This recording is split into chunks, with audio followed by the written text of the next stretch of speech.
So ultimately, now what we have is this picture where marriage inevitably, by definition, includes or involves these very different personalities. It comes with a lot of challenges. So we're not supposed to be the same as our spouse, right? We're not trying to find a situation in which there aren't going to be challenges because of how different we are, because that's part of reality. The question then becomes, how far do we take that? Because, we don't just find someone randomly and marry them, right? There is a process of dating, of courtship, of getting to know people, and there's different people maybe to different degrees, but everybody's somewhat selective. There's something we're looking for. So what distinguishes between the things that a person should say, you know what, yeah, that's a reason why I'm not going to, pursue a long-term committed relationship with this person, versus the things where it's like, yes, this person's very different to me, and that's the way it's supposed to be, and that's fine. You're asking very deep questions though. Are you sure everyone's capable? I have full faith in the audience. Whether or not I'm going to be capable, we'll find out. So, listen, what I would start with is, ultimately, for marriage to work, we need to have some type of connecting force. Everyone is different. And as Jews, we believe there is the person destined for you. But at the same time, God wants us to choose someone, although on a spiritual level, the person is chosen, but God wants us to do the process. For that to work, we need to start finding more things in common than less in common. Every marriage is going to have its challenges. But a person doesn't have to look for extra challenges. And therefore, what a person needs to do is make the list. What are the things that are really important for me? What are my priorities? What are the things I would like my spouse to have? Make a very comprehensive, logical list. And based on that, a person would start with, what are the qualities a person needs to be successful? So if I'm going out with someone that has no friends, that's a red flag. What's going on? If I'm going with a person that can't hold a job for more than 3 weeks, that's a red flag. Am I going with a person that is very aggressive when he meets people, always aggressive? So it's important to start identifying these elements which are valuable and basic for every long-term relationship. At the same time, realize no one's going to have everything I'm looking for. But to be able to identify the things that would make our relationship work better.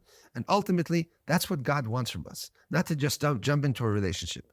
To be able to define the person that I would be able to have a good relationship with.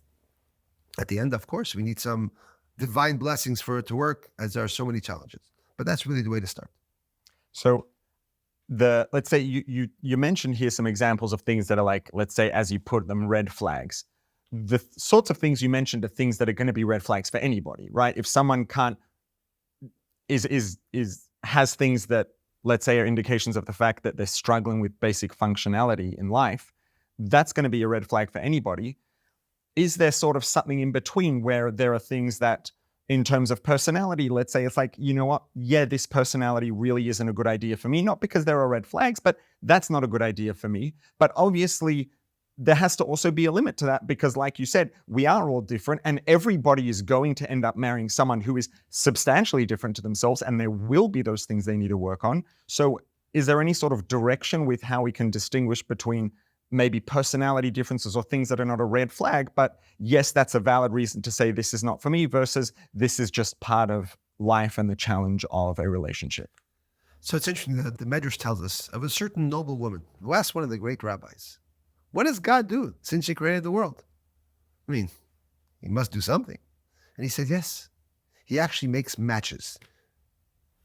He's the matchmaker. So she said, what? That's simple. And that night she said she had, the Medrash says she had 1,000 slaves and 1,000 women slaves, and she matched them all together. The next morning, they all came back, beaten up, black and blue. And she realized that it's not as simple as just matching up a man and a woman for a marriage to work. And to a certain extent, it seems like God made it in the system that you can't marry everyone in the world. There's going to be something what we call today the chemistry, which is actually very abstract.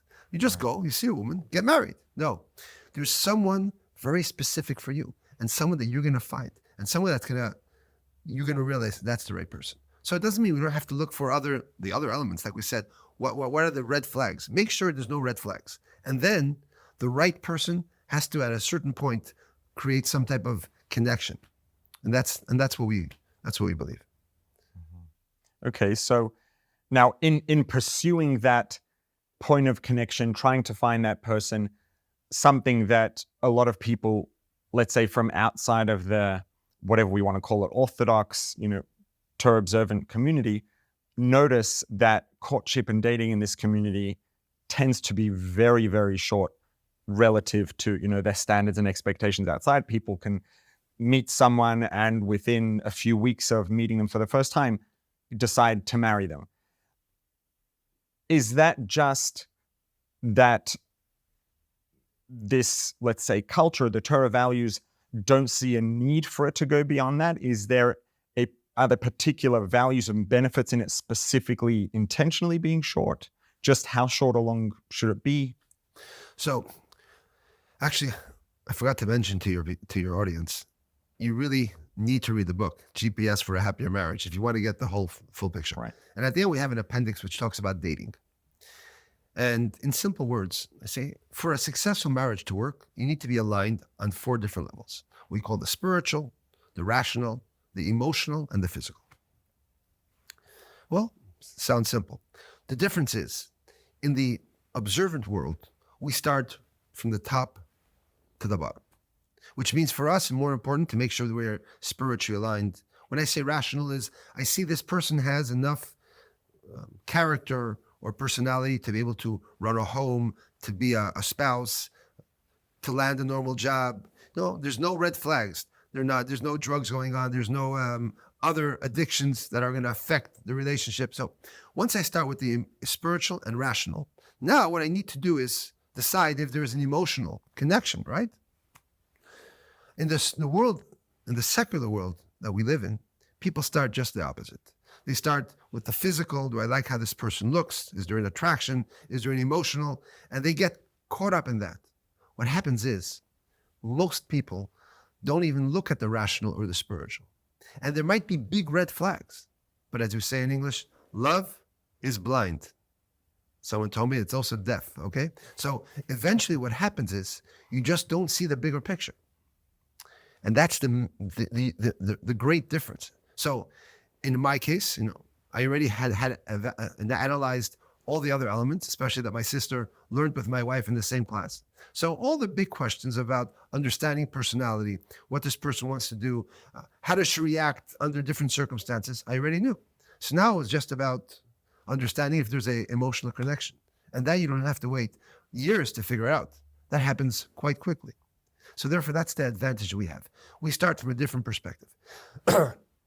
And in the world, if you don't start, since they start the other way, like I said, they miss the benchmarks. They miss the real objectives and the real important things. So for short-term marriages, it's enough to fall in love.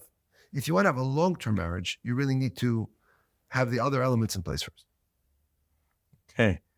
So the second section of your book, which is really where a lot of the foundations and the skills are addressed, is the section of the book is called "It's Not About Me, It's About You," right? Which is really, you've been speaking to that today about, humility, putting the other person first.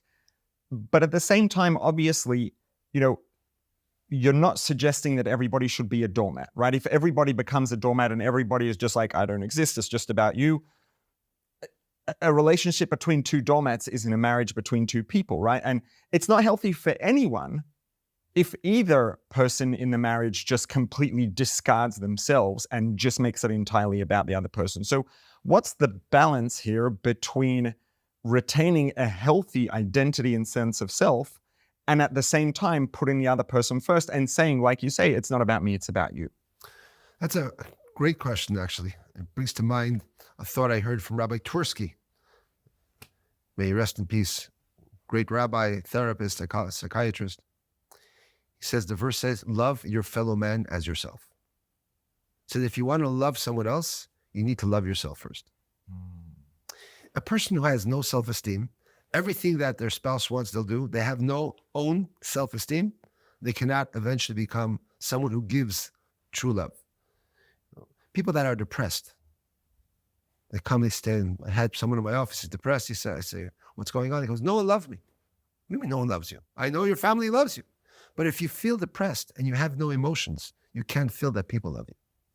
In a marriage, if you don't have your own needs, you really can't give other people their needs. And we all have our needs. And yes, is the question, should I put myself totally on the side to please my spouse? If it's what happens, then it's a one-way relationship. Because if only one person is putting itself on their side to please someone else, that's not a relationship. If both people are putting themselves on their side to please their spouse, then we're both getting our needs and giving needs. So your question would only apply if one person is putting themselves on the side for the other. That's not a relationship. So yes, we have natural needs. And usually, and the objective here is to get each spouse to be focused on their spouse. When you do that, we both be getting something. When it comes to a point that someone is narcissistic or cannot give their spouse any space to get their needs, eventually this marriage won't function, or at least it won't function the right way. Some people live in such relationships, but they're not happy relationships. No one can be happy if they don't get their needs. We all have needs. So it's about knowing your needs, not over-focusing on your needs. And that's a very difficult balance. But if you're at a point where you feel totally unfulfilled, you can't speak to your spouse because whatever you say, they have an issue with it. You're giving 100% all the time. You need to really find help. That is unsustainable. Mm-hmm. So would it be fair to, let's say, sort of summarize that and say that in the ultimate ideal healthy marriage, each person's putting the spouse before themselves, but because they're both doing that, each of them is having their own identity and needs met. And so therefore, there's not really a contradiction between putting the other person before yourself and having your needs met, because you're both taking care of that for each other. That's correct. But also at a certain point, it's to remember, do we have our needs? Just not always do we have the same needs, or not always are my needs more important than your needs. Mm-hmm. But as someone who puts away all their needs for their spouse, that's totally unhealthy. That can't. Okay, so ultimately what it boils down to is let's say a healthy, well-adjusted awareness of the needs of both and being able to weigh them up and make, let's say, healthy decisions about when and where to prioritize which. Right, and I would go a step further to have this conversation. Right. In a marriage, you need to have the conversation. And what I tell couples, at least the first year of marriage, meet once a week and talk about how it's going. What did you like this week? What would you like? What's on your wish list? And what else did you appreciate? Well, so the husband will say, dinner was always great, and I'm very happy about that. I would like if you can change this on the menu, or I would like if you don't mind picking up the dry cleaners on a different day. And another compliment, the home is always so tidy, etc. Make sure to talk about the things, highlighting the good and making a wish list. And the same thing vice versa. It's so nice you come on time. I would appreciate, the wife would say, if you would respond to my WhatsApp a little bit earlier, etc., etc. So it's really talking about what's working. Because what usually happens in most relationships, people don't want to shake the boat or rock the boat. So what do? We keep it inside. We don't say. And the moment we say it, it comes out the wrong way. So it's not about the message, it's how the message is given. And if the message is given the wrong way, no one receives it the right way. So, you've talked about how much work it takes to make things work out, etc., which, perhaps leads us into a conversation about when a marriage doesn't work out, right? So when it comes to divorce, there are cultures, perhaps Western culture to a degree, it's almost par for the course. People get married, they may or may not get divorced. There are some cultures where it's completely anathema and there isn't even such a thing as divorce, right? And the Jewish, let's say the Torah view on divorce is somewhere in between, right? It exists and it's there and should be pursued when necessary, but it is also very much a last resort. Do you have any insight, or can you share any insight maybe or clarification on what that position is, why it's such a last resort, why it's such a last resort? And is there anything maybe that can give us in terms of insight into the value and meaning of marriage? So it's, in simple words, in many cultures, there's marriage is the front door and divorce is the back door. Right. For us, it's the emergency exit. Like it. And I once heard this great line: if divorce didn't exist, marriage would be a disaster. When you know that you're married and your spouse has no way out, you can become abusive. When you know that the emergency exit is there, the person says, I can't deal with it, you need to think much more and make sure you're doing a good enough job that this person doesn't opt out. So divorce is so important for marriage to work. At the same time, like we said, marriage is something that God wants for us to learn how to become better people. And why are you opting out? What's not working? So of course, there are red flags. There's very abusive stuff going on, and this needs to be evaluated with a therapist, with a rabbi. But the general concept is God wants us to work on it. No marriage can work if you don't put in effort. So if you're walking into marriage thinking, everything is beautiful. I saw my parents. They looked like they had a great marriage. You don't know what's going on, regardless, behind closed doors. But if that's your vision and you're not willing to put in effort, there's no way it's going to work. Well, they may have had a great marriage, but the question is, how much work did they put That's into also it? true. That's also right. So you really need to put in effort. Judaism says when a person gets divorced, the altar in the temple cries. I once heard a question, why the altar? Because the altar represents the sacrifices. If you made some sacrifices, your marriage will work out.